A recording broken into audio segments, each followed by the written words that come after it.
Hello and welcome to Radical Engagements here at Varn Blog, and today we're talking about the meaning of so-called primitive accumulation. A key concept in Marx's Capital is widely misunderstood by Ian Angus. This piece came out, I think in 2022, so the last few years. And I want to go into it because one thing I want to do here is talk about the exegesis of Marx and Marxism and talk about the controversies of these key concepts. Why they're controversies, why some of them can't easily be settled even by referring to the text, and what context you might need to understand them. Remember, our purpose here is primarily educational. So let's get right to it.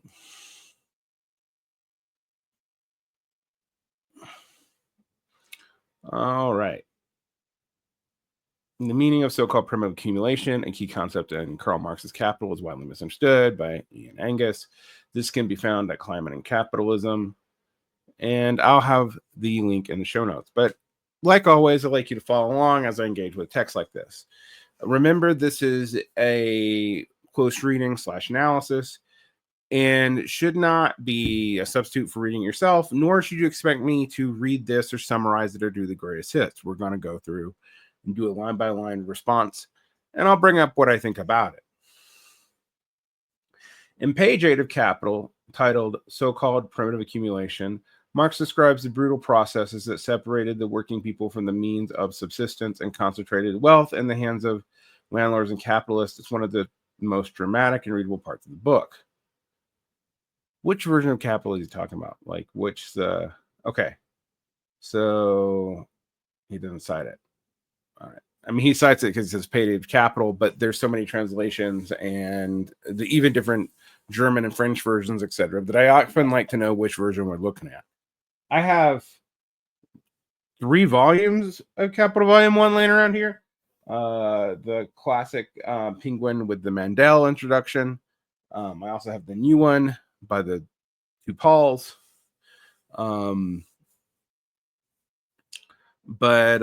Anyway, and which German version we're looking at also would matter too, if we're looking at it in the original language, which, sometimes it's helpful. All right.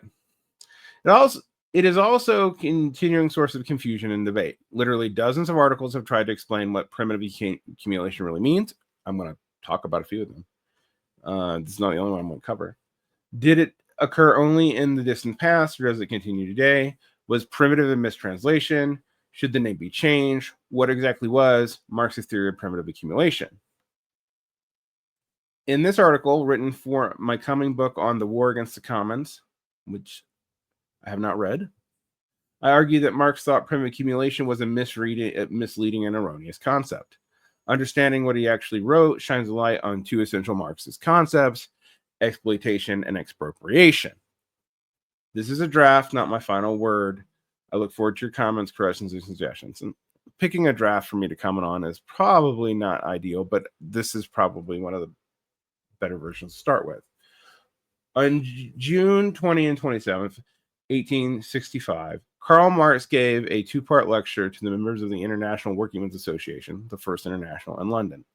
In clear and direct English, I like it when Marx writes in English because he tends to be a lot clearer and a lot more direct, partly because he didn't probably have the acuity with language in the same way. Engels was pretty articulate in English, and probably more articulate than Marx. To explain labor theory of value, surplus value, class struggle, and the importance of trade unions as centers of resistance against the encroachments of capital. Remember that Marx sided with the Chartists in the Second International more often than not in the labor union movement. Since an English translation of Capital wasn't published until after his death, those were the only opportunity the English-speaking workers had to learn those ideas directly from their author, of course, unless they read German, which, I'm sure a few did. While explaining how workers sell their ability to work, Marx asked rhetorically how it came about, and that there are 2 types of people in the market: capitalists who own the means of production and workers who must sell their labor power to survive. Quote from Marx. How does this strange phenomenon arise? We find that on the market, a set of buyers possessed of land, machinery, raw materials, and the means of subsistence, all of them save land in its crude state, the products of labor. And on the other hand, the sellers who have nothing to sell except their laboring power, their working arms and brains. The one set buys continually in order to make a profit and enrich themselves, while the other set continually sells in order to earn their livelihood. Question mark. A full answer was outside the scope of his lecture, and he said, but the inquiry into this question would be an inquiry into what economists call previous or original accumulation, but ought to be called original expropriation. That's a big hint about how things are going. This is why you can't read things solely on a work by work piece and just freeform it and think you understand what the author originally meant. I know that was even very popular in literary programs when I was coming up, but it's not a wise way to handle things.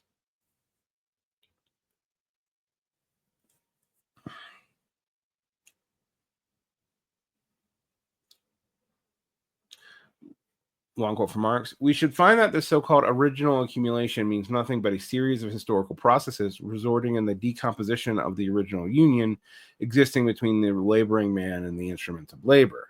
The separation between the man of labor and the instruments of labor, once established, the state of things will maintain itself and reproduce itself upon a constantly increasing scale until a new and fundamental revolution in the mode of production should again overturn it and restore the original union into a new historical form. Marx was always very careful in his use of words. He didn't replace accumulation with expropriation lightly. The switch was particularly important because this was the only time he discussed the issue in English. It wasn't filtered through a translation. In Capital, the concept occupies 8 chapters in the part titled De sogenannte ursprüngliche Accumulation, later rendered in the English translation as so-called primitive accumulation. Once again, Marx's careful use of words is important. He added so-called to make a point that the processes were not primitive and not accumulation. Much of the confusion about Marx's meaning reflects failure to understand his ironic intent here and elsewhere.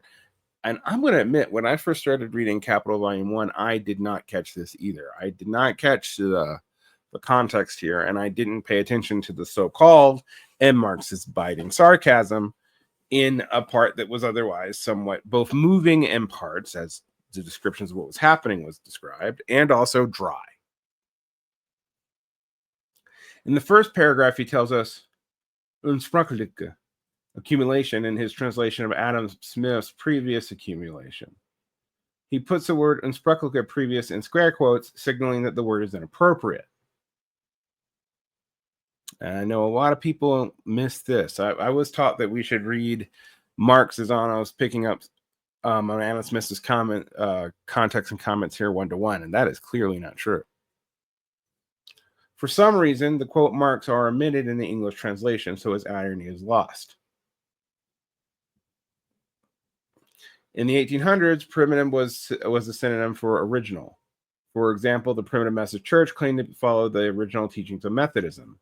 As a result, the French edition of Capital, which Marx edited in the 1870s, that's also important, translated ursprüngliche as primitive, that carried over to the 1887 English translation, and we have been stuck with primitive accumulation ever since, even though the word's meaning has changed. Marx explains why he used so-called in scare quotes by comparing the previous accumulation to the Christian doctrine that we suffer because Adam and Eve sinned in the distant mythical past. Proponents of the previous accumulation tell the equivalent nursery tale. Long, long ago, there were 2 sorts of people: one diligent, intelligent, and above all, frugal elite, and the other lazy rascals spending their substance and more in riotous living. It thus came to pass that the former accumulated wealth, and the latter finally had nothing to sell except their own skins. And from the original sin dates the poverty of the great majority who, despite all their labor, have nothing now to sell but themselves, and the wealth of the few that increases constantly, although they have long ceased to work, which I was taught in neoclassical economics myself, and always thought was suspect because a lot of the means were stolen or appropriated by the government, but whatever. Such insipid childishness is every day preached to us in defense of property. But when we consider the actual history, quote, it is a notorious fact that conquest, enslavement, robbery, murder, and short force play the greatest part. And this almost seems directly related to John Locke. John Locke's whole myth of self-ownership playing into here. The chapters of so-called primitive accumulation describe the brutal processes by which the great masses of men were suddenly and forcibly torn from their means of subsistence and hurled into the labor market as free, unprotected, and rightless proletarians. These newly freed men became sellers of themselves only after they had been robbed of their own means of production and the guarantees of all existence afforded by the old feudal arrangements. And thus, this history and the history of their appropriation is written on the annals of mankind in the letters of blood and fire. Marx's account focuses on expropriation in England because the dispossession of the working people was most complete there, but also refers to the mass murder of indigenous people in the Americas, the plundering of India, and the trade in African slaves. These idyllic proceedings are the chief moments of primitive accumulation. That sentence and others like it illustrate Marx's constantly sarcastic take on primitive accumulation. He's not describing primitive accumulation. He's condemning those who use the concept to conceal the brutal reality of expropriation, which I think is probably true, actually. I think that is what Marx is doing.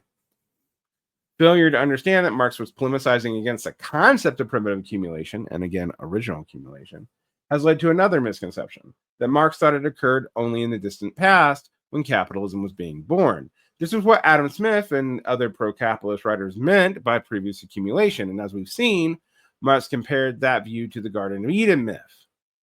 People should pay attention to Marx's literary references. I know that there is an obnoxious tend to lead Marx's literature and not try to understand his economic theory, but sometimes his literary references are actually important to his economic theory.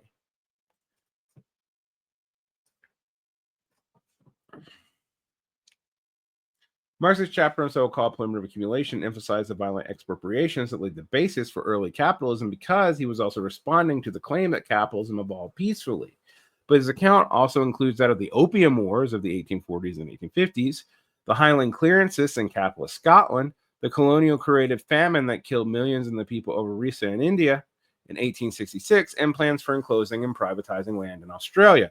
All of these took place during Marx's lifetime and while he was writing Capital. None of them were part of capitalism's prehistory, unless you think Marx was describing capitalism's prehistory, but that doesn't make a lot of sense of other things Marx says. The expropriations that occurred in capitalism's first centuries were devastating, but far from complete. In Marx's view, capital could not rest there. It is the ultimate goal to expropriate all individuals from the means of production. You know, what they're trying to do with AI, by the way. Elsewhere, he wrote of big capitalists depossessing the smaller capitalists and expropriating the final residue of direct producers who still have something less to expropriate. In other words, expropriation continues well after capitalism matures. We often use the word accumulation loosely for gathering and harming, but for Marx, it had a specific meaning: the increase of capital by the addition of surplus value, a continuous process that results from the exploitation of wage labor. The examples he describes in so-called primitive accumulation all refer to robbery, dispossession, and expropriation, discrete appropriations without equivalent exchange. Expropriation, not accumulation. Also not exploitation, actually. It's direct expropriation. We might call it like domination or oppression. In the history of capitalism, we see constant dialectical interplay between the two forms of class robbery that Peter Lambaugh has dubbed X2, expropriation and exploitation. Expropriation is prior to exploitation, yet the two are interdependent. Expropriation only prepares the ground, so to speak, as it intensifies exploitation. If you can make your own subsistence and survive off of it, why do you need to work for someone? That's why everyone wants to be entrepreneurs, right? Yeah. Expropriation is open robbery. It includes forced enclosure, dispossession, slavery, and other forms of theft, including kinds of taxation. I'm going to be quite frank. Without equivalent exchange. Exploitation is concealed robbery. Workers appear to receive food payment for their labor in the forms of wages, but in fact, the employer receives more value than he pays for. And note that Marx actually says that this is fair. The fairness is not the point here.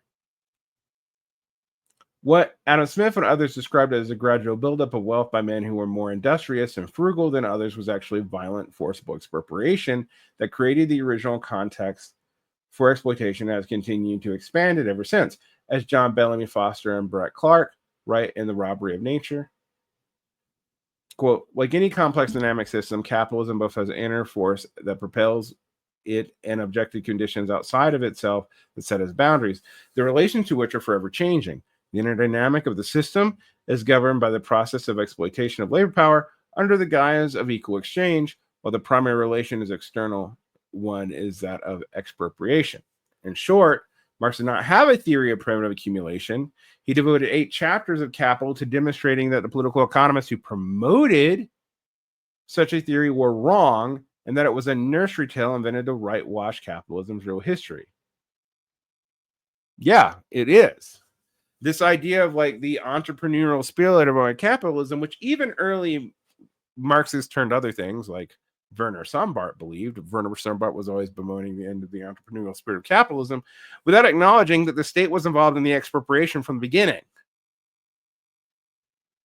which also hurts the state is separate from capital arguments that you see in Adam Smith. Adam Smith wanted it to be true because he was fighting rentiers, and in that sense, he was a good liberal in a real sense. And Marx actually seemed to deeply respect him for this in a lot of ways, but that's not the point. The point is something far, far more direct.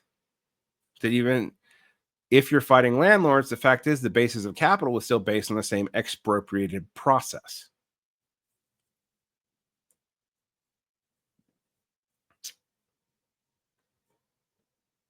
Marx's preference for original expropriation wasn't just a play on words. The expression captured his view that expropriation from the land of the direct producers, private ownership for some, including non-ownership of the land for others, is the basis of the capitalist mode of production. In some ways, the whole, feudal lord system is necessary for capitalism to happen.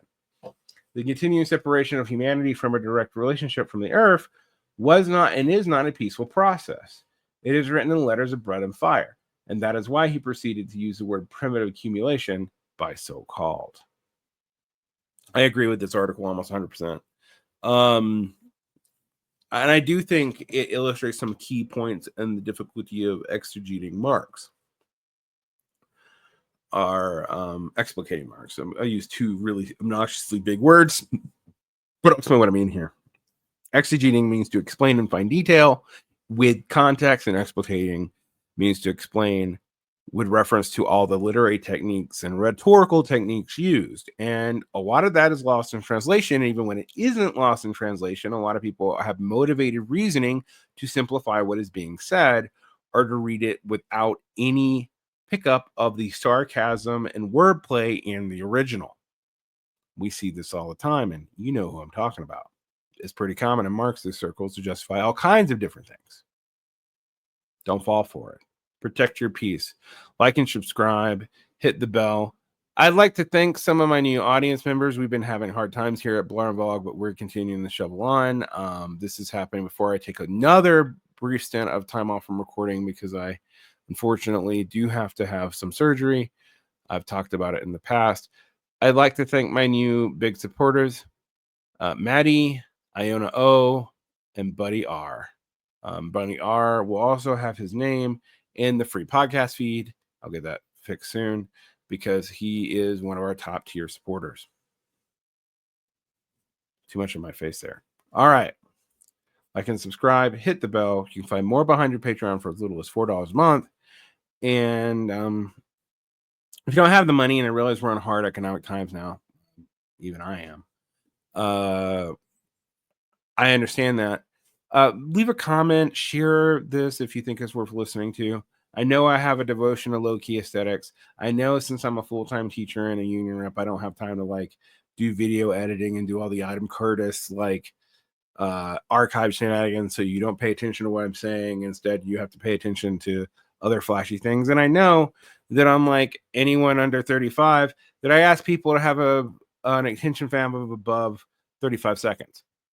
And I know that's all a challenge these days, but I appreciate it if you get something out of this, that you share this, comment, you can review the show. Those are free ways you can help us out here if you're that interested.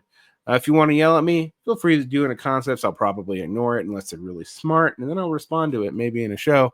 If you want to give me more extensive criticism, but you want me to go into something, or you think I made a mistake, feel free to write me a letter. You can find my contact information in public when you really look. Thank you so much for listening, and protect your peace again. Have a great day.